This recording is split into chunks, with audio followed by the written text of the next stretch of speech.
शेतकरी व व्यापारी बांधवांसाठी आनंदाची बातमी असून आई जगदंबा व्हेजिटेबल कंपनीच्या कोबी व फ्लावर विभागाचे उद्घाटन सोमवार दिनांक 1 जून 2024 रोजी उत्साहात पार पडले.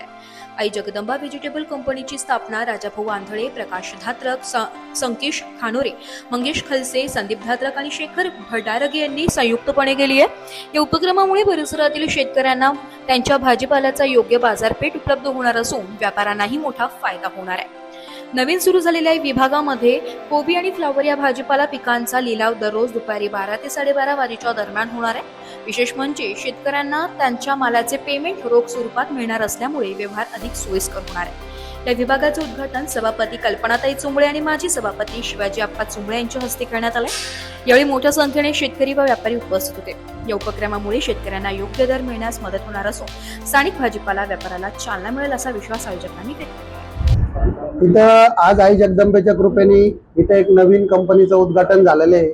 मी संकेश किसन खानोरे आणि माझे भागीदार राजू शेठ आंधळे यांनी हा उपक्रम हाती घेतलेला आहे. आमच्या बरोबर अजून भागीदार आहे जसे संदीप शेठ धात्रक, प्रकाश शेठ धात्रक, रघु शेठ, रेणुका कंपनीचे मालक मंगेश खळसे, अजून 2-3 नाव आहे ते मी तुम्हाला नंतर सांगेल.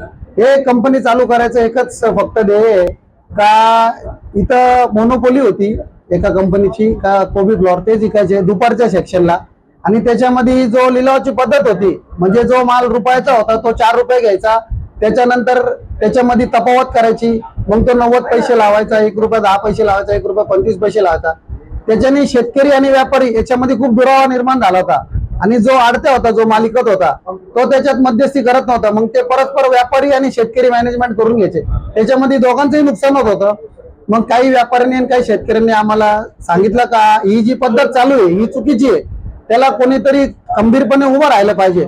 मग आम्ही एवढ्या जणांनी एकत्र येऊन विचार केला. संदीप शेठ धात्रकनी आणि राजू शेठ आंधळेंनी पुढाकार घेतला का बो याला आपण मार्ग काढू. मग मार्ग असा निघाला का आई जगदंबेच्या कृपेने आई जगदंबा व्हेजिटेबल कंपनीचं उद्घाटन झालं. आणि आमच्या कंपनीचं एकच ध्येय आहे, याच्यामध्ये शेतकऱ्याचंही नुकसान झालं नाही पाहिजे, व्यापाऱ्याचंही नुकसान झालं नाही पाहिजे आणि त्याला वेळेत पैसे भेटले पाहिजे. आणि जो लिलाव होईल तो प्रामाणिक असेल, म्हणजे जो लिलाव झाला त्याच्यानंतर 100% त्याच्यामध्ये तफावत होणार नाही, खाडाखोड होणार नाही, त्याच्या मालाचा त्याला योग्य मोबदला भेटला जाईल. आणि आमची टीम मोठी असल्यामुळं आमच्याकडे व्यापारी पण जास्त येतील, आमच्याकडं सर्व्हिसचा पण प्रॉब्लेम येणार नाही आणि शेतकऱ्याला आणि व्यापाऱ्याला कुठल्याही प्रकारची अडचण आली तर आमच्यापैकी जो बी भागीदार इथं उपस्थित असेल 4-5 उपस्थित राहणारच, पण त्यांनी आमच्याशी संपर्क साधावा, त्या मिनिटाला त्याचा प्रश्न सोडवण्यात येईल. आणि इथून पुढे आमची एकच ध्येय आहे काय जास्तीत जास्त माल जास्तीत जास्त योग्य भावात जास्तीत जास्त प्रॉपर लोकांना विकायचं आणि प्रॉपर प्रकारे शेतकऱ्याला व्यवस्थित पेमेंट दिलं पाहिजे. मी राजेंद्र प्रल्हाद आंधळे. आज 1 जून रोजी आज कोबी फ्लावर या सेक्शनचे आज उद्घाटन झालेले आहे आणि उद्घाटन हे शिवाजी आप्पा चुंबळे व कल्पनाताई चुंबळे यांच्या हस्ते आज उद्घाटन पार पडले. शेतकऱ्यांना याचा पुरेपूर फायदा होणार,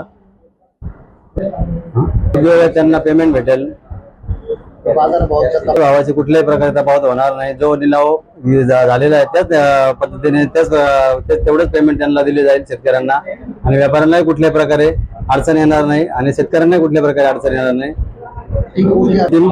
टीम आम्ही जे पार्टनरशिप आहे, पार्टनर आमची टीम मोठी आहे.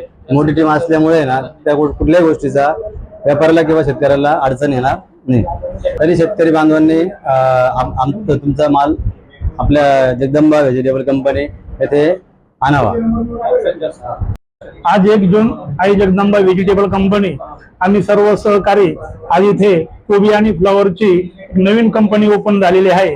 आता ही कंपनी ओपन करण्यासाठी याचं महत्वाचं कारण असं की याच्या आधी जी कंपनी चालू होती तिथे काही शेतकऱ्यांना जास्त डिपॉझिट मागायचे, व्यापाऱ्यांना जास्त डिपॉझिट मागायचे आणि शेतकऱ्यांना पेमेंट 8-15 दिवसांनी करायचे. अशा या केसेस येऊन या कारणामुळे आम्ही सर्व बांधवांनी व्यापाऱ्यांनी एकत्र येऊन इथे एक सुंदर अशी कंपनी चालल, शेतकऱ्यालाही रोख पेमेंट दिल्या जाईल आणि जास्तीत जास्त शेतकऱ्यांनी या कंपनीमध्ये माल लावावा असं आई भगवतीच्या चरणी मी प्रार्थना करतो. तसेच व्यापाऱ्याचे कुठलीही नुकसान होणार नाही, त्याला कुठलाही दबाव येणार नाही, त्याला तकलीफ देणार नाही, असा भरपूर माल लावावा अशी मी आईकडे प्रार्थना करतो. ब्युरो रिपोर्ट, नाशिक लोकशाही.